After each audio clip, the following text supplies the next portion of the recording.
Okay, jeg skal fortælle om celledeling, og jeg lægger ud med mitose, som er den her figur. Det er den almindelige form for celledeling. Der er 6 forskellige faser, og en celle, den får et signal fra kroppen om, at nu skal den til at vokse. Så den arbejder, og den optager næring, og den vokser. Resultatet er en DNA-replikation herinde i kromatintrådene. Så der har vi en masse DNA. Inde i interfacen her, der er kromosomerne inde i cellekernen og enkelte DNA-molekyler. Her har vi profasen. Der er kromosomerne blevet duplikeret. Så de er altså gået fra at være enkelte DNA-kyler som her, til 2 ens DNA-molekyler.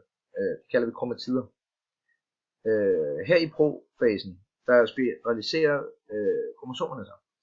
Så cellekernemembranen, den nedbrydes, eller går i opløsning, og centriolerne deles over i 2, og vandrer over til hver sin pol. Det kan vi se herovre i den tidlige metafase.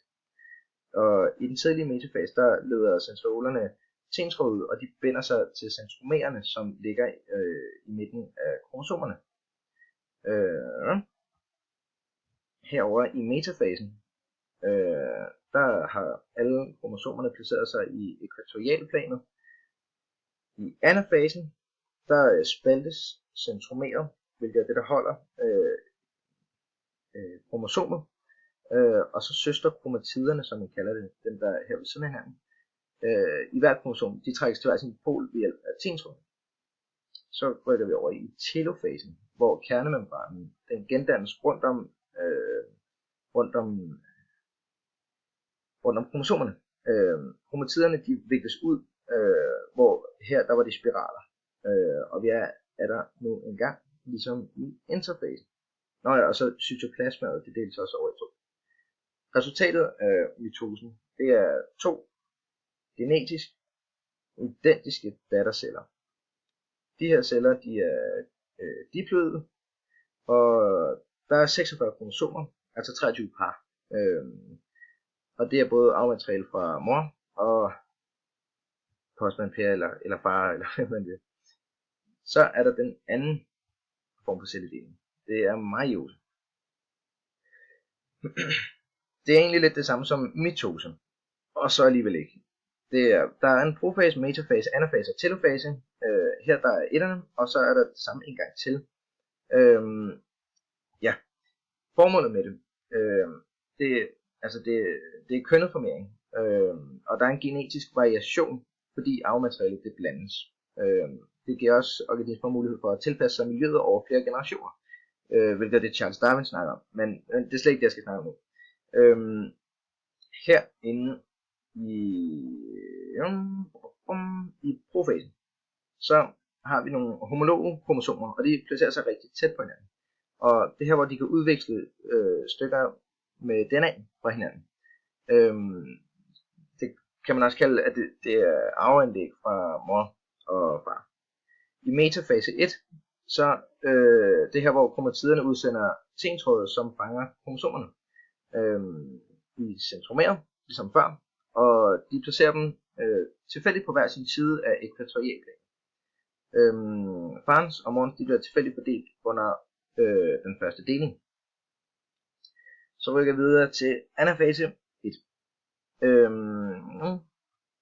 Her der bliver de trukket væk fra hinanden over til centriolerne.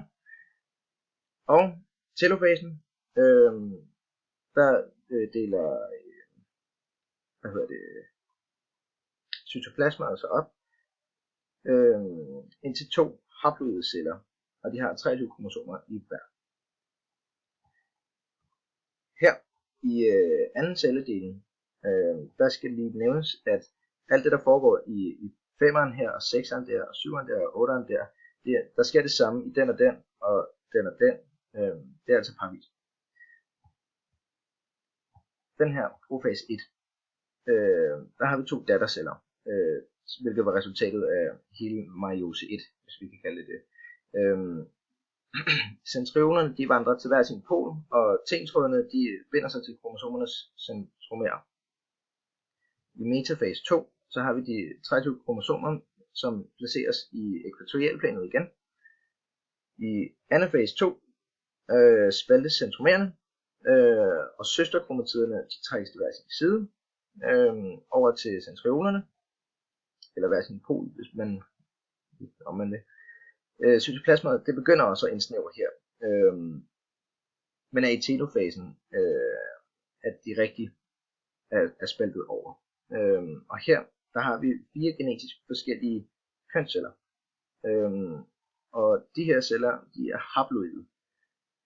Kønscellerne de indeholder 23 kromosomer, bestående af en kromatidtråd hver. Og de er fuldstændig genetisk forskellige, fordi at her i telofase 1,